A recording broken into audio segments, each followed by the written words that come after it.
Halo teman-temanku semuanya, apa kabar? Semoga sehat-sehat ya. Teman-teman, saya mau bicara tentang politik ya. Jadi saya lama nggak bicara politik teman-teman ya.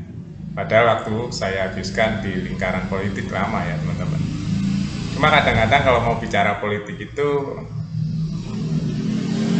hati harus siap ya. Karena politik itu penuh dengan intrik. Politik itu penuh dengan kepentingan-kepentingan kelompok, kepentingan golongan, kepentingan partai ya. Itulah politik teman-teman ya. Jadi kalau kita ngomongin politik ya kita ngomongin intrik gitu ya. Nah, saya mau bicara tentang PDIP ya, yang di dalamnya ada Ganjar. Jadi hubungan PDIP ini teman-teman sejak pencapresan Prabowo dan Gibran, capres dan cawapres, ini mulai renggang ya, rendah.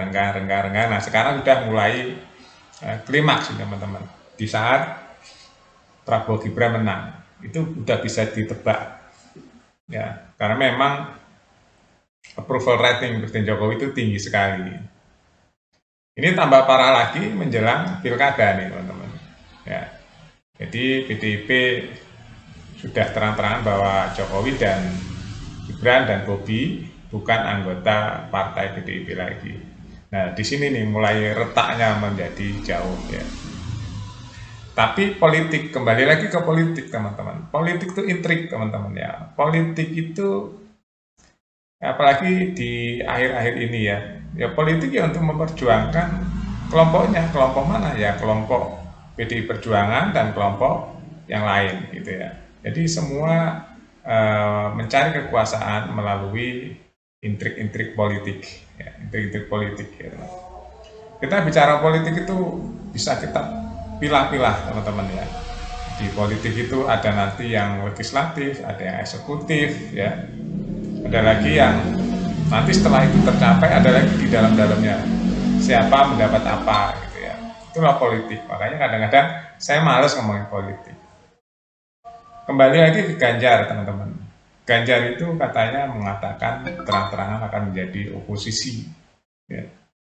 Nah, bagus juga ya, di negara demokrasi itu harus ada oposisi teman-teman, sebagai balancer ya, sebagai penyeimbang. Tapi oposisi yang benar-benar produktif ya, yang produktif, kreatif, inovatif, progresif ya, oposisi. Jadi begitu kebijakan pemerintah yang kira-kira ya tidak berorientasi pada kesejahteraan dan keadilan rakyat, itu harus ditentang. Menentang jangan menentang buta, menentang memberikan solusi. Gitu teman-teman ya. Jadi dikritik tapi memberikan kritik yang positif, memberikan solusi sebagai pembanding. Itu jangan kritik tapi kritik buta tanpa solusi. Itu sama aja gimana ya, sama pakai bahasa apa ya?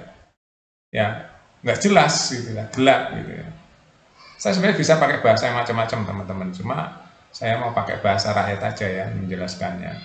Tapi kritik itu sebagai oposisi itu harus positif untuk kemajuan bangsa dan negara.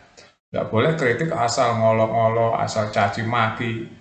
Kan ada tuh ya pengamat politik yang kerjanya mencaci maki orang, nggak memberikan solusi. Ya dengan begitu dia populer. Ya, namanya rakyat kan macam-macam. Ada yang seneng kan orang mencaci maki gitu ya. Tapi mencaci makinya dengan mengolok-ngolok bahasa kasar itu nggak mendidik. Ya, jadi oposisi juga bagus, mulia juga teman-teman ya. Ya, asalkan berdasarkan koridor-koridor yang goalnya atau tujuannya itu untuk membangun bangsa dan negara ini, bukan untuk mencari jatah ya, bergening gitu ya. Akhirnya ya nanti sama aja antara oposisi dan yang incas, sama aja ya, pembagian jatah juga. Jadi ya itulah politik teman-teman. Kadang-kadang saya malas ngomongin politik teman-teman, kalau di balik layar ya teman-teman tahu ya.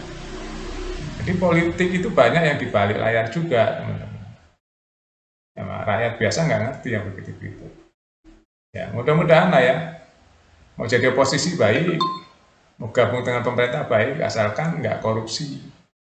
Nanti saya bahas tentang korupsi ya.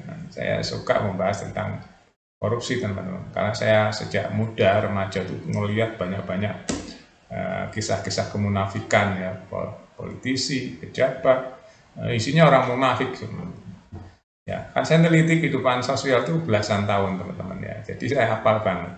Karena saya juga aktif ya, dan saya juga bukan teori saja, di lapangan mama banget, jadi paham betul teman-teman kelakuan-kelakuan manusia di dunia ini ya.